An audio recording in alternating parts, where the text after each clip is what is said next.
The toy industry is worth over $100 billion globally, and a huge part of that industry survives on one simple trick, convincing you that the louder, brighter, more expensive a toy is, the smarter it makes your baby. Here's what the research actually shows. Many of those flashing, singing, battery-operated educational toys are quietly making your baby's brain more passive, not more active. And stay with me until the middle of this video, because I'm going to reveal one specific household item, something you already own that costs literally $0, and outperforms $100 smart toys in actual brain development studies. If you've ever felt guilty walking past the toy aisle wondering if you're doing enough, this video is going to change how you think about play completely. Let's start with the toy almost every household has at least one of, the kind that lights up, plays a jingle, and reacts the second your baby touches a button. On the surface, it looks like engagement. Your baby is focused, reaching, pressing buttons. It looks like learning is happening. But here's what developmental researchers actually found when they studied this kind of play closely. These toys do almost all of the cognitive work themselves. The toy sings the alphabet. The toy announces the color. The toy tells your baby what happened when they press the button, instead of letting your baby figure it out. This creates something researchers call passive engagement, where a baby is visually and auditorily stimulated, but not actually problem-solving. It's the difference between watching someone solve a puzzle and solving it yourself. One builds neural connections, the other just watches them happen somewhere else. In a widely cited 2015 study out of the University of Toledo, published in the Journal of the American Medical Association's Pediatrics Division, researchers directly compared play sessions using electronic battery-operated toys against simple, non-electronic ones like books and wooden blocks.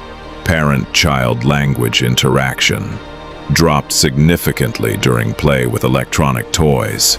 Fewer words spoken, fewer questions asked, fewer back-and-forth exchanges between parent and baby. Why? Because the toy was doing the talking, so the humans didn't have to. To understand why this matters so much, we need to talk about a concept called open-ended versus closed-ended play. A closed-ended toy has one correct outcome. Press this button. This specific light turns on every single time. There's nothing left to figure out after the first few tries. An open-ended toy, on the other hand, like wooden blocks, stacking cups, or simple loose parts, has no single correct outcome. A block can be stacked, knocked down, used as a phone, sorted by color, or lined up in a row.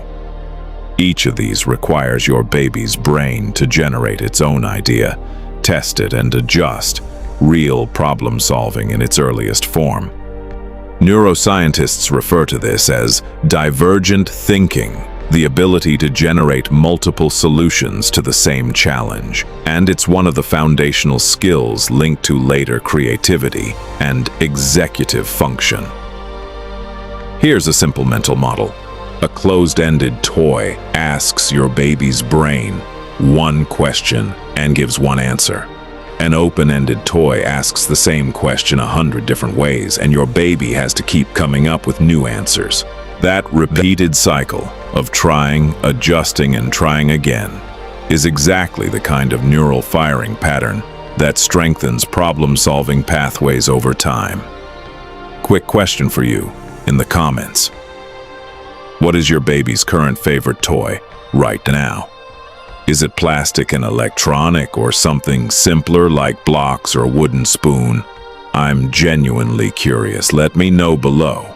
Alright, here's the reveal I promised at the start of this video. In multiple observational studies on infant and toddler play, researchers have found that a plain cardboard box consistently produces longer, more complex, more sustained play sessions than most manufactured toys, including expensive electronic ones. Yes, a cardboard box. Think about why. A box can be a house, a box can be a hat, a box can be a boat, a tunnel, a drum, a hiding spot. It has no predetermined function, so your baby's brain has to invent one and then another and then another. In a well-known study on toddler play preferences, researchers gave children a set of new toys alongside the box those toys came packaged in. The children, in session after session, gravitated back toward the box itself, more often and for longer stretches than the toys inside it. This isn't a fluke, and it isn't really about the box specifically.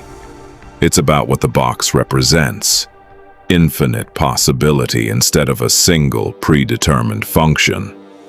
So if you've ever felt a flicker of parenting guilt because your baby seems more excited about the box a gift came in than the actual gift, that flicker of guilt was completely unnecessary. Your baby's brain was doing exactly what it's designed to do. Now let's talk about something that connects directly to those overwhelming toy store aisles: sensory overload. Many electronic toys are engineered to grab attention immediately. Bright, contrasting lights, sudden sounds, rapid movement. In the short term, this works. Your baby's head snaps toward it instantly. But researchers studying infant attention regulation have found that this kind of high-intensity sensory input can actually fragment sustained attention over time rather than build it. Babies exposed to frequent high-stimulation play show shorter attention spans during subsequent calmer activities, almost like their nervous system becomes calibrated to expect constant novelty and struggles to settle into slower, self-directed focus. This has a direct, practical connection to something almost every parent has experienced: toddler meltdowns after a big, stimulating play session at a busy playground, a loud toy store, or an overstimulating birthday party. That post-stimulation crash isn't your toddler being difficult. It's a nervous system that got flooded with input and is now struggling to regulate itself back down. Simpler, quieter toys, ones that require your baby to generate their own engagement rather than constantly react to external stimulation, tend to support longer, calmer, more sustained focus over time. Here's the section that ties everything together, and honestly, it might be the single most important concept in this entire video. Developmental researchers, including teams at Harvard Center on the Developing Child, use a specific term for the interaction pattern that builds brain architecture most effectively: serve and return. It works exactly like it sounds. Your baby serves a cue, a point, a reach, a confused expression, and you return it with a word, a smile, a response, an expansion on what they were curious about. This back and forth exchange, repeated over and over throughout the day, is what neuroscientists point to as one of the most powerful mechanisms for building strong neural connections in early childhood. Here's the key insight: no toy, no matter how expensive or educational, can serve and return the way a human can. A talking toy broadcasts. It doesn't listen, adjust, or respond to what your baby specifically needs in that exact moment, but you can. This is why a simple set of blocks played with alongside an engaged parent often builds more cognitive and language connections than an expensive toy played with completely alone. The toy was never really the mechanism. The relationship happening around it always was. So does this mean you need to throw away every plastic electronic toy in your house? Absolutely not, and please don't feel like you need to. Instead, here's a simple 4-question checklist you can run through before your next toy purchase, or even just to reframe the toys you already own. Question 1. Does this toy require my baby to make a decision, or does it make all the decisions for them? Question 2. Could this toy be used in more than one way? Question 3. Does this toy leave space for me to be involved? or does it play entirely on its own? And question 4, will my baby still find new ways to use this toy in 6 months, or does it do the exact same thing every single time? If a toy checks even 2 or 3 of these boxes, it's likely supporting exactly the kind of brain development we've talked about today. And if a toy in your house doesn't check any of them, that's completely okay too. It doesn't mean you've done something wrong. It just means it might be a toy that plays best alongside you, rather than instead of you. Here's what I want you to take away from all of this. You don't need to overhaul your entire toy box tonight. You don't need to feel guilty about every flashing gadget already sitting in your living room. What actually matters, more than the price tag, more than the educational label on the box, is the interaction happening around whatever your baby is playing with. A cardboard box with an engaged parent will always outperform an expensive gadget played with alone, and now you know exactly why.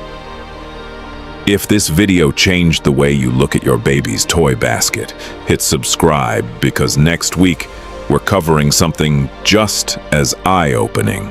The specific screen time mistake almost every parent makes without realizing it, and the surprisingly simple fix that actually works.